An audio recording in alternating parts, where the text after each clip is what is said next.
नमस्कार, नारकस कोकणी फूडमध्ये आपल्या सगळ्यांचं स्वागत आहे। आज आपण बघणार आहोत कोकणी पद्धतीचं चविष्ट असं शिंपल्याचं कालवण किंवा तिसऱ्याचं कालवण।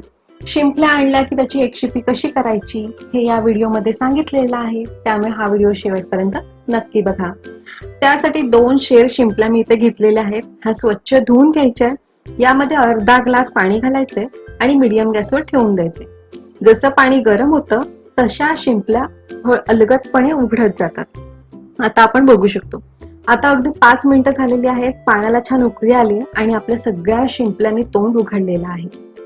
आता ह्या पूर्ण शिंपल्या भरीव आहेत। असं म्हटलं जातं खेकडे किंवा शिंपल्या या अमावास्येनंतर घ्याव्यात, भरीव असतात। आता ह्या ज्या शिंपल्या आहेत त्या छान गार झाल्या की याची एक एक बाजू आपण अलगदपणे काढायची। आता याच पद्धतीला आपल्या इथे एकशिपी असं म्हटलं जातं। आता अशा पद्धतीने मी सगळी एकशिपी करून घेणार आहे।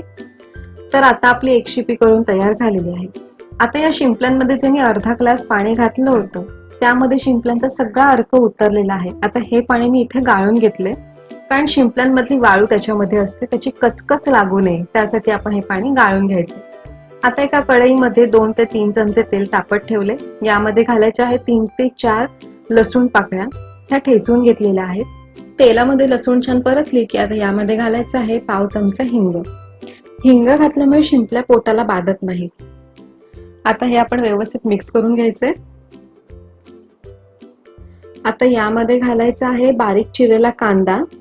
कांदा घालणं ऑप्शनल आहे, तुम्हाला आवडत असेल तर घालू शकता आणि नाही घातला तरीही चालतं। आता हा छान गुलाबी रंग होईपर्यंत व्यवस्थित परतून घ्यायचंय। आता आपण बघू शकतो कांद्याचा सुद्धा रंग बदललेला आहे। आता यामध्ये घालायचं आहे पाव चमचा हळद आणि 2 मोठे चमचे भाजका मसाला आणि 1 चमचा मिरची पावडर। इथे मी खातूनचे मसाले वापरलेले आहेत, याची जर लिंक पाहिजे असेल तर डिस्क्रिप्शन बॉक्स मध्ये दिलेली आहे। खातू मसाल्यांचे मसाले अप्रतिम आहेत, तुम्ही सुद्धा नक्की वापरून बघा। आता हे सगळे जे मसाले आहेत व्यवस्थित मिक्स करून घ्यायचे। हे आता छान मिक्स झालेलं आहे, याचा रंग सुद्धा तुम्ही बघू शकता। आता यामध्ये आपण एक शिपी केलेले म्हणजे शिंपल्या आता यामध्ये घालणार आहोत। आता या शिंपल्या घातल्या की गॅस मीडियम करायचे आणि छान याच्यामध्ये हे व्यवस्थित मिक्स करून घ्यायचे। आता यावर झाकण ठेवायचे आणि यावरती मगाशी आपण जे गाळून घेतलेलं पाणी आहे ते घालणार आहोत। त्यामुळे काय होतं की पाणी सुद्धा गरम होतं आणि शिंपल्यांना जे पाणी सुटतं त्यामध्ये आपला जो मसाला आहे तो छान शिजला जातो आणि आपल्या कालवणाला मस्त अशी तर्री येते। तर अगदी 2 मिनिटं झालेले आहेत। आता हे जे पाणी आहे ते आपण शिंपल्यांमध्ये घालणार आहोत। तुम्ही आधी थोडं पाणी घालून तुम्हाला आवडेल तितकं कमी जास्त करू शकता।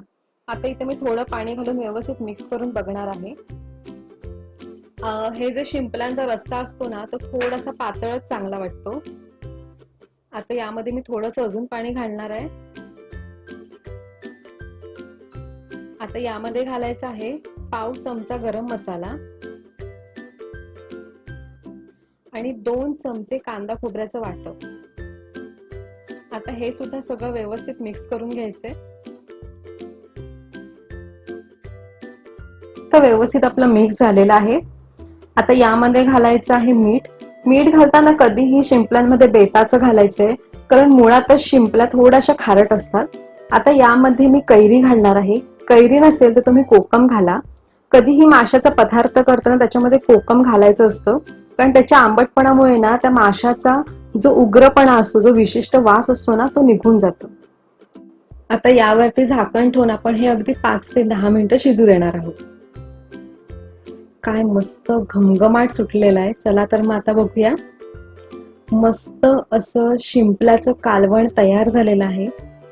आता यावर घालायची हिरवीगार बारीक चिरलेली कोथिंबीर, गरम गरम गावठी तांदळाचा भात आणि हे शिंपल्याचं कालवण अप्रतिम लागतं। तुम्ही सुद्धा एकदा अशा पद्धतीने खाऊन बघा। तर मग आहे ना सोपी रेसिपी। तर अशाच खूप साऱ्या नवीन सोप्या रेसिपीसाठी लाईक करा, शेअर करा आणि सबस्क्राईब करा।